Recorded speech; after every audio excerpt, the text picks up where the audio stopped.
Let's talk about those complications. I was talking to a Republican just yesterday, and he said we are facing generational problems, generational issues that he hasn't seen the likes of before. So, when you're running, what are those top issues that matter to you? Yeah, well, our campaign, we're focusing on, kind of core kitchen table issues. I'm a business person, so I talk a lot about the economy, making sure that more people can access better paying jobs to allow them to take care of their families.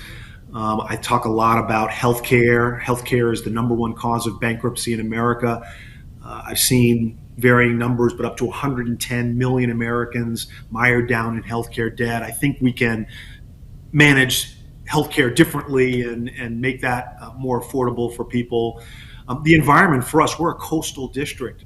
I've seen reports that said that by 2100, millions of people are going to need to be displaced from the coastlines because of sea level rise. We got to get serious about sea level rise. So there are a lot of really key issues, and even thinking about the notion of democracy itself. I think that's something that we have to be mindful about. I was on the steps of the Supreme Court a couple of days ago talking about voting rights, talking about our democratic institutions, and I think we can't take that for granted either. I do want to get to your trip to Washington in just a moment, but before I do want to dive a little deeper into these kitchen table issues.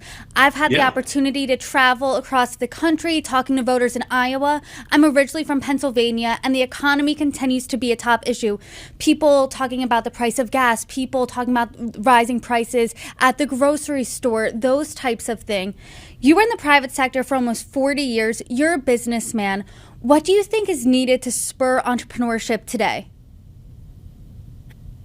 Well, I mean, I think there's all kinds of things that we can do to create incentives for small and mid-sized companies to develop. I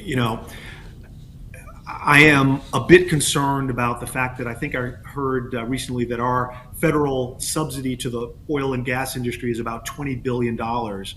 And in some ways, I mean, I understand how important that industry is, but if we could take just let's take half of that and invest it in small businesses, creating, pools of capital for small businesses to start companies or to grow. I mean, I think we just need to think more in a more balanced way about our small and mid-sized companies versus our large corporate companies, which get so much of our federal attention. The vast majority of jobs are actually in these smaller and mid-sized companies, and so I think to start with, I think we just need to allocate incentives and resources to support those kinds of companies in a much more intentional kind of a way.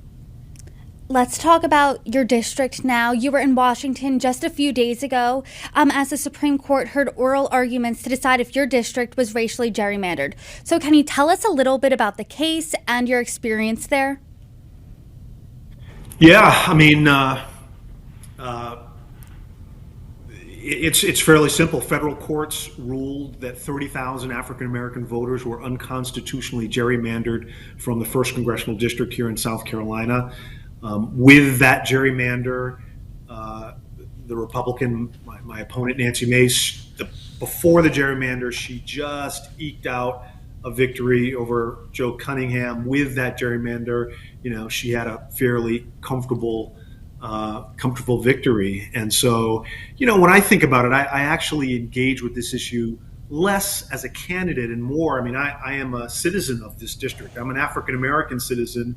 Um, in a district where 30,000 African American voters have been sort of exiled. So, I engage with this, sort of personally, but also from a historical standpoint. My great great grandfather was in Congress in the 1880s. In 1884, he was gerrymandered from one district to the other. So it just strikes me. I was in Washington, standing on the steps of the Supreme Court, and it just struck me that wow, it's a light year away from 1884, certainly, but here we are fighting for the same kinds of things that my great great grandfather had to fight for nearly 150 years ago. So, the oral arguments began this week, and we've developed a plan to win that is not contingent upon what the Supreme Court does, but certainly I think fairness and when we think about principles like one person, one vote, and kind of maintaining sort of political agency for all of us that are